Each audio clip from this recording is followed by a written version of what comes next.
Well, hello, hello. Um, Starting off with another little video expose into some fun ag tech thing, or just how ag is going for me right now. Either way, it's all fun.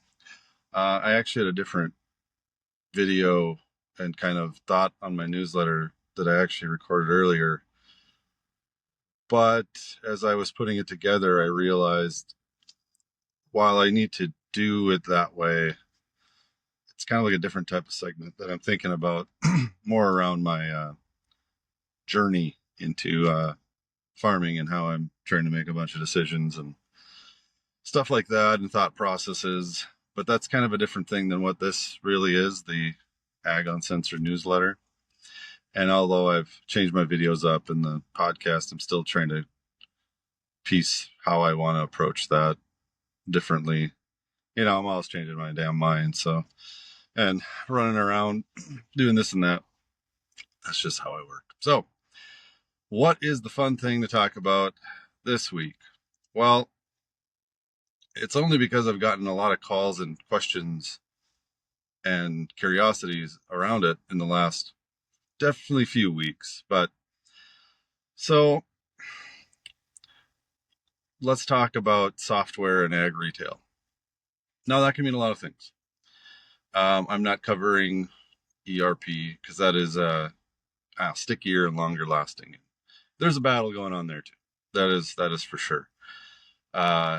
There's different parts of ERP. There's probably more really integral kind of logistical type things, and then you have two groups going after each other there in a pretty big fashion. They didn't really start out as competitors, and now they definitely are. They are going head to head in a little different ways, but similar between Bushel and AgVend. So yeah, that's a whole nother conversation. And I don't know how deep I'll get into that one, but let's just say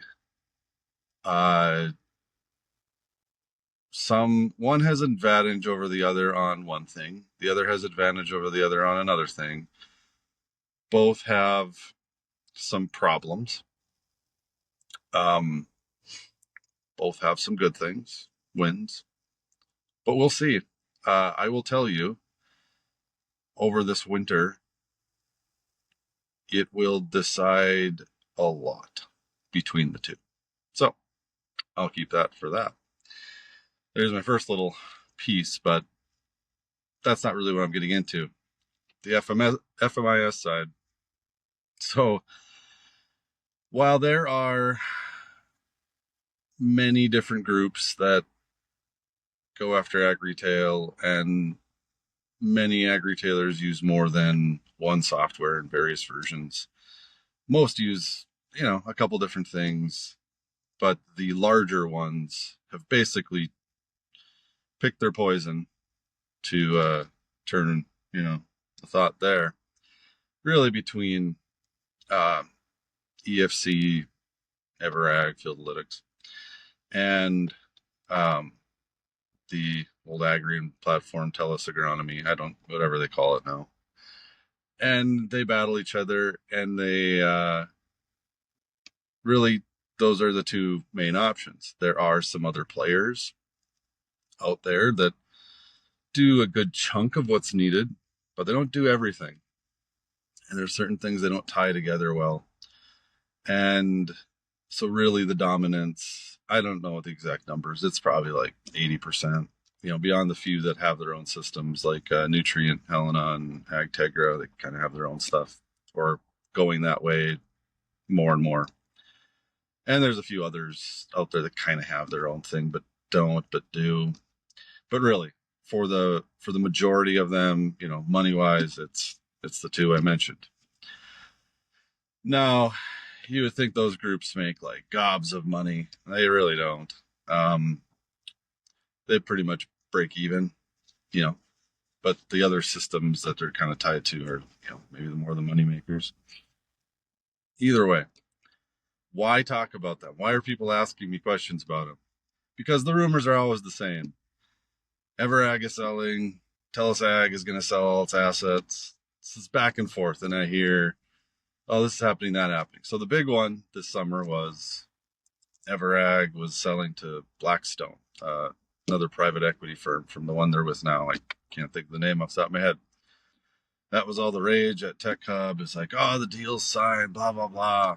Well, I talked to a few other people, and apparently 3 weeks ago, that deal got axed. So maybe 4 weeks now. It's like a month ago. That deal got axed. Why? Well, the obvious is the ag economy is a little weird. It definitely spooks people. So that's really a big part of it, because you're like, well, you don't know where it's going. The other part was, well, they did their due diligence and they saw that, oh, this probably isn't the home run. There's a lot of intricacies and revenue streams that are not as stable as one would maybe have thought, or there's really not a growth path. Because as I've talked before, in that world, we've saturated the market. There's really not much to grow. And TELUS Ag has much of the same problem. So they've definitely gone out, been on the table, and gone out to groups to say, if do you want to buy all our assets, and how much they want. I suppose respectively both probably want about the same. They probably want about $500 million. They'll probably ask for more, but I don't think they really, no one's going to pay that. Not for all the money they paid, probably for the things they paid for. I don't know exactly. I know a little more on the TELUS Ag, I think, with all of their ag stuff and the money they've put in for salaries and all that fun crap. And, they're north of $1 billion probably now. They have to be. Now they've made other revenue from that. And, they're gaining little bits and pieces here, staying fairly stable. Because to the point of all those ag retailers, they don't really have another option. It's either they use what they have, and if they do switch, they go to the other. It's kind of this back and forth battle. And switching for a large ag retailer between another software is a expensive process. It costs more money than what they're paying in license fees, typically, just with new training, moving around. But, and I've talked about that, others probably have too. It's kind of a general known thing when you talk to people about that. So why are others having problems getting in? Well, it's because building what large ag retailers want on the FMIS side is really complicated. And it's not just, here's some tools, do this. There's just a giant process to it. And learning that giant process, the training and all that, it takes years to even get a group involved in it. And then it'll take years for them to divest out of it. So the switchover isn't really, it's a long-term process. What's almost kind of hilarious, though, is when I don't talk to a lot of ag retailers. I talk to a lot of people that do talk to a lot of ag retailers. So that's where I kind of get into the flow of it, because there's a lot of them and various sizes and shapes all over the country and other parts of the world too. But what's funny is there are a lot of field analytics customers that are unhappy with it, but they don't know where to go to. So they stay and they get more unhappy. And that's time. It's not like this year. It's over time. Same thing with the TELUS side on the Agrian platform. And, they've been working. When I was there, they were trying to put everything together, all these things that they bought, and they've kind of done it to a point, but not really well. And it's taken a lot of time, and everyone wants their own custom features. And from both sides, no one gets any of that crap done. So it's just a slow grind, pissing people off slowly, more and more, but they don't have a choice. So are there incumbents to come in? Possibly. There are various groups that are trying to play within that realm. Just to name a few, you have groups like Ag World and then their cohort in PCT. they're trying to do that. They're all under kind of they work together on it. And then I also do separate things. You have groups like my local friends here that are trying to get into that world a little different way though, not probably full on. Farm QA is a new up and coming one. They're dabbling in that, probably more smaller ag retail and more independent consultants, but that naturally leads into that. You're always going to have your, Ag Vance is definitely a big piece. They're a big chunk. They're probably probably the third most used, to be honest. But there's pieces there that they're in the mix of kind of the top, but they're also not. And I don't know their whole footprint very well. More of the south and eastern and core corn belt areas, so a little separated from that. And then there's some newer groups that are trying to kind of build their way up into it. And one I know is Furrow, which is a new one, but they're not really trying to be like this all-encompassing FMIS. There's some other smaller groups. Even you could say Ag Leader. They're a big piece. Everyone's got a subscription to SMS, so yeah, inherently they're a part of the equation. So yeah, and then you have kind of Bushel and Ag been tapping their toes into the areas, and then you have all these like subsystem softwares. I mean, we were one of those for a bit. We were kind of like, oh, we're the imagery component of your ag retail, and we don't really do that anymore because everyone wants everything integrated under one thing. That's also the thing. That's reverting. Before your many ag retailers were using 5 or 10 different kind of little software packages, did their things, because putting it all together is really hard and expensive. So unless you got big contracts or raised a bunch of money, you couldn't do that. Well, they slowly, that started to happen with some, but still adhering to exactly how ag retail really wants it is really tough and expensive. And to my earlier comments, it's not actually really working because it seems like they're all frustrated. All of them. I know for a fact some of the largest ones are just begging for something to come out that's better or that's more useful because they want to leave their ships, their long-term contracts with one of the major two, insanely bad. But like I said, it's a complicated process. So they're all searching, actually. They're all looking. Many of them know they're stuck for a while, but they're still looking because they're that frustrated. They're just constantly looking. And some just say, oh, I'm just going to deal with it. I got to do it this way. And of course, as a whole, the numbers are dropping because some are what's happening. The revenues are dropping for those major two, or at least the users are.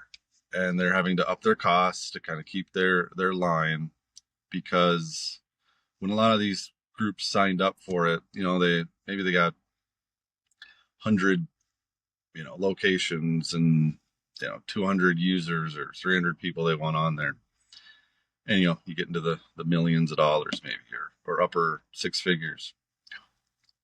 Well, over time, as what happens with all ag software, traditional ag software at least, you only get power users to really use it. 2/3 of your staff really doesn't use it at all. A third does. Out of that third, maybe like, I don't know, 10, 20% are like power users within that third. So for some of these groups, some of these large ag retail groups, it's almost comical that most of the data and ingestion used, beyond like little piddly things for random things, a lot of it's done by like a few individuals, maybe 10 core people, or and some maybe it's a little more than that, but for a lot it's just a few. I know of one that I can't remember the platform they're using, but it was one individual basically handling all of the data side for the softwares they're using. And he would have to go to the other users and say, you have to input this. You got to put these things in there. Reluctantly, they would, but they weren't doing themselves. They had to be enticed to do it internally. And that's very common. So, why is this all happening? Well, software is cumbersome. People are kind of tired of using it because it's just a lot. It's a lot of data entry. It's a lot of manual connection points and all this crap. And, for these bigger software groups, they have to, they have to deal with legacy problems because, in a sense, they created them, but they also had to create them because nothing else existed. And there's only so much you can do when you're working with a giant group like that. The complexities get really big. Like, you can't make everything perfect. And it just becomes hard. So I don't blame any of these two I'm talking about. It's kind of a natural progression, though.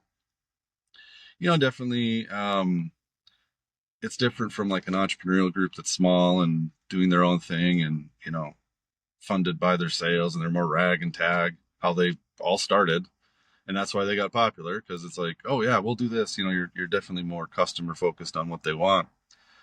Once they get sold and under a kind of a corporate ladder structure, and other board members and investors and all these other people in it, things slow down, things get more complicated. You can't build things you really thought or wanted because budgets and long-term planning and all that. And a lot of the smaller groups that are trying to get in, well, there's not a lot of extra money or if any, to go after that. So you find other niche segments within the retail space that you can kind of own or do bigger things on. And it's hard. It's just, for some, it's just not, the juice isn't worth the squeeze. I know some of those groups I talked about, that's the other ones, not the main two. That's actually the position they've taken. It's like, it's not worth it going after them on the larger things because it'll bankrupt us. It'll waste our time so much. You don't really make money. The best you do is make it well enough and keep your connections tight where someone else might want to buy it, and someone else makes a little bit of money. The main people, and everyone keeps their jobs. That's really where things are at there. So, what does this mean for the future? Well, if a major PE firm said we're not going to buy Ever.Ag and all the other stuff, it's not just the field analytics, it's all their other tools. It's not like they don't have value or anything. It's just when all of that stuff is under an umbrella, it makes it a lot more complicated. A lot more complicated to purchase or move or get into new anything. So that's tough. And then TELUS Ag, it sounds like they go in and out of like, yes, we're going to sell it or try to sell it as a bulk thing. And it's like, oh, we're just going to try to piece it out and sell different parts of it. Might keep one thing, but might sell some other parts. Then it's like, no, we're not going to do any of that. Things are kind of going good enough. They're all over the place. I can't keep tabs with it almost anymore, even though I know people that work there. Still know people that work there. Yeah, it's just a mess. And the field analytics side is not much different, but it's different.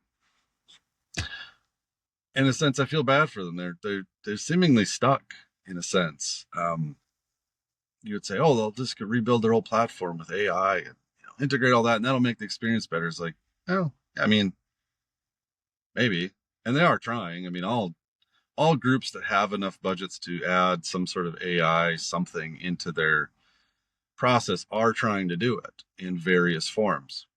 But I will say it doesn't go really well because when you're dealing with some of the legacy systems out there, and maybe their core databases and structures were built, call it 5, 6, 7, maybe longer years ago, integrating stuff like that in is easier said than done.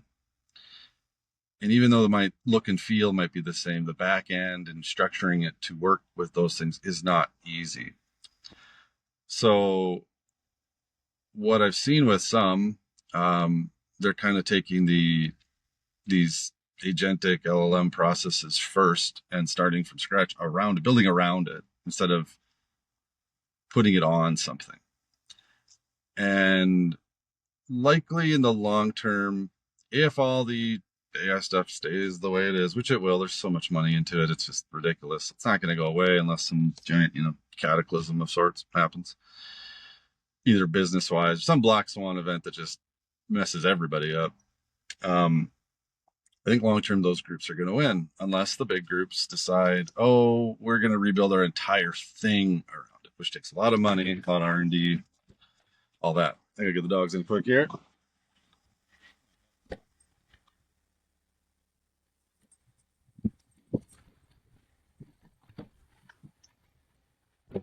So, well, for one, I don't expect anyone to probably watch this whole dang thing, but if they do, good. I probably won't make it the podcast thing because like I said, I'm trying to redo that. Anyways,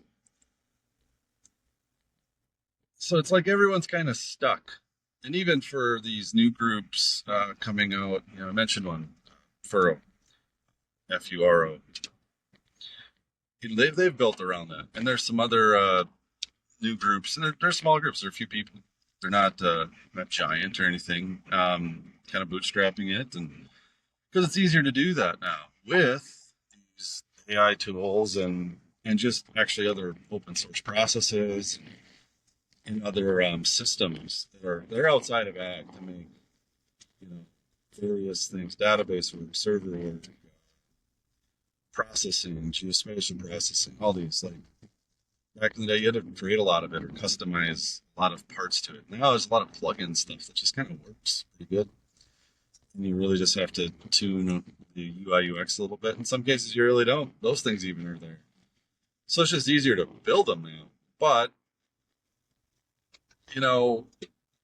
getting those things established into these long-running ag retail businesses is hard. Like I said, it's a long-term process, and if you're bootstrapping it, you can't go after them all because you don't have the funds to do it. So you kind of trickle into these things and that things and specialty things and niche things until you can find a footing, and then from there you choose.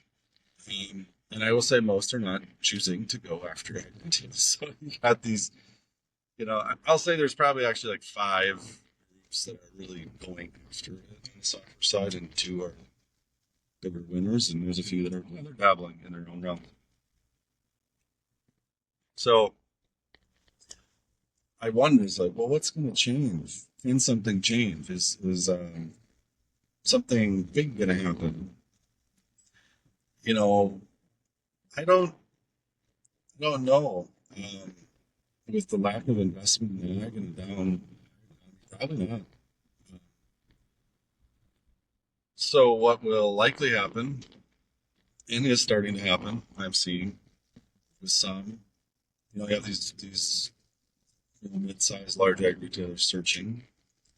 Well, they're saying, well, I'm going to reduce my stuff from the big legacy one. I still need it because, it connects to all of my processes. But it doesn't do this here well, doesn't do that here well. It does it, but it just doesn't do it well. Or it doesn't. So it's like, I'm going to find a couple others that do it, and then I'm going to say, you need to connect to this one, or they're going to say to the larger software, you need to connect to the smaller ones. And then they're going to pit the software vendors against themselves to lower their bill, because they were basically for years here caught. It was a line item they couldn't reduce because it was kind of stuck in its license subscription and need to be where it was. And you couldn't change it. There was actually sometimes not really a mechanism. There wasn't like a different tier they could go down to or try out. It was kind of like, no, this is what it is. And if you want to renegotiate it, we're going to have to do that 3 years from now and then go from there. And then software can add new things, new strategy to kind of keep things alive. And same way, if not even increase, because that ag retail becomes more reliant on it because they added these new tools. Like, well, you have to do it now. Like, oh gosh. So they're trying to find ways to reduce their overall bill, just like let's add some other new vendors that just do what the major group doesn't do well, kind of pit them against each other. They can kind of cannibalize each other a little bit, but they're going back to the multi software systems, or yeah, in the whole process, which honestly is probably a good strategy for them. It's actually probably um, good to hear that from some of these smaller groups that are trying to like fit back in when they were kind of pushed aside. Like, oh, well, now we can get into something, and and then there's this giant group of clients, and we can expand into it. It's like, oh yeah, that's good. That's it's uplifting.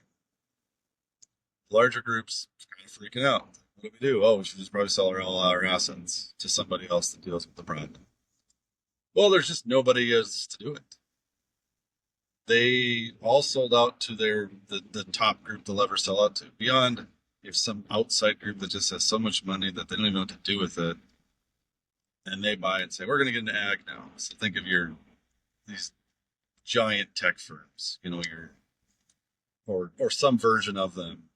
They're like, "We're going to get into ag," and that's their best bet. Is or just another PE firm that's I don't know got a different flair to them, or is I hate to say this stupid enough to buy them because they're not going to make money on it. Just the tech debt and legacy issues alone, it would make more sense for those PE firms to buy a bunch of these smaller ones that are, more specific and modern. It's just the cycle continues. It's just, oh, we'll buy a bunch of these other little groups and we'll make our own force and we'll do this and we'll take it over then. And then they all run into the same problems. And then it's just this cycle of crap. And this is what will happen. I mean, it's there. What's the other resort for some of this? Most ag software is not doesn't kill it, doesn't make a shit ton of money. It just doesn't. Some make more than others, but even the best funded ones, the ones that seem like the best, most protected ones, also don't actually kill it. It's like, why even build this stuff? Seriously, there are uh, founders, developers, and business people in this software field, all sides of it. It's like, what the hell are we doing? The only way to make a lot of money is by selling it or finding a way to do a really good subscription model. And I got more to say, so I got to flex this on here. My dogs are barking because I need to get food. You've seen this before.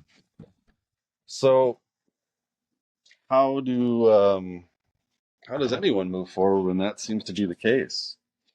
Well, as I've talked about before, you either stay in your area that's comfortable and just everyone kind of makes the money where they are, and hopefully it's half decent salary and everyone's kind of happy. It's one option, and you're not trying to go for big. Or you are big already, so you're kind of trying to stay alive. That's one part of it. The other part is, yeah, you find a nice little niche that also does the same thing, but it's more sticky, maybe. Well, that's one way to think about it. Or maybe you just get out of agriculture. There's a few groups that are thinking that way, but that's hard. Or they're crossing into other segments. Maybe it's forestry or some sort of more governmental type things that might deal with agriculture. Um, you know, Groups that have gotten into carbon, this and that, and sustainability. Think of those groups. And those groups aren't doing really well either because of all the administrative changes and just even like thought process. Like, oh, there's not a lot of grant money and government money going to go into this area like there was before. So, crap. At least here in the U.S., it's kind of a weird spot. But then they'll hold on to hope, like 45Z and safe aviation fuel and stuff like that, which I think there's probably some future there. It's just, is it really sustainable long term? Safe aviation fuel, probably. 45Z, I don't know. I talked to a person around that, and it's like, there's a lot of problems with it. That's another episode. To finish up and close up, because I'm getting long here. Yeah, the two big incumbents in FMIS they're in between a rock and a hard place. No one really can or should buy them as a whole. If they piece things out, well, there's nobody buying. It's a terrible time to buy, in a sense, any ag tech company. Not saying you couldn't. It's just you're not going to get any type of value you thought you could. You're just not. The money, the cash, the outlook is not there. Unless you, good Lord, are doing something crazy and people are betting on the future of what that is. But yeah, some of those legacy groups, those two, their new clients are clients from their other competitor that are frustrated, but they're frustrated with the same things. They're just trying to try something different. It's like, well, this one's a little less shitty for us. that that's almost like the sales tactic. Is like, okay, you guys are comfortable with that, but ours is a little less shitty. You should buy our stuff. And maybe it is. And they get someone reluctantly to sign, and like, well, I guess, it is a little less shitty. So we're too frustrated with that, and we're not getting anywhere. So we might as well go to the thing that's just slightly better, when they're still going to be disappointed to some degree. So, of course, that's the software world too. No one's ever going to love this stuff. It's the same problems will always exist. So like I said, I don't really blame either group or anything. I mean, there's pieces to that, trust me, but they're not inherently doing anything bad. They're just limited to what they can do and limited to what they can add on and build as a whole for all of their customers. And all of them are asking, well, we want this, we want this, well, we want it this way, we want it this way. And it's not modular and it's not customizable like that. That's where it needs to go. That's where some of these groups dealing more on the, starting with kind of the AI, LLM, agentic things, if they're starting there now, that's where they're thinking. They're like, oh, we could make this more modular to the groups. But that's really complicated to do. And like I said, the money's not really there to do it. And the investment dollars aren't necessarily there to do it. So they find their niches, they find their groups, they're trying to find some sort of solid footing. And then you go to the next step. Well, maybe you can spend more time on a longer sales cycle dealing with one of these ag retailers and build them up the way they want to in a comfortable way. And it could be part ag retailer with their own staff doing technical staff, programming some stuff. It could be them doing that though with this set kind of partner, but then because of AI, it's easier to connect with others or them to connect everyone flow together and all that. This is why I wanted to do all this open source stuff, because it can eliminate so many of these barriers. And this is why standards are good too, because it can eliminate a lot of these barriers. But getting there is really hard. And I can talk about it all day long, but doing it is tough. It takes a lot of time, still takes a lot of money, takes a lot of shifts in mindsets. So yeah, not as much as a rant, just like it's a weird reality out there for ag retailers and for the software systems that try to support them. Everyone's in a weird bind, and I don't know what's gonna kind of come out of all this. I don't know if actually there's like a type of specific winner, um, beyond, if there is one area of hope I see for anyone trying to go after ag retail and software.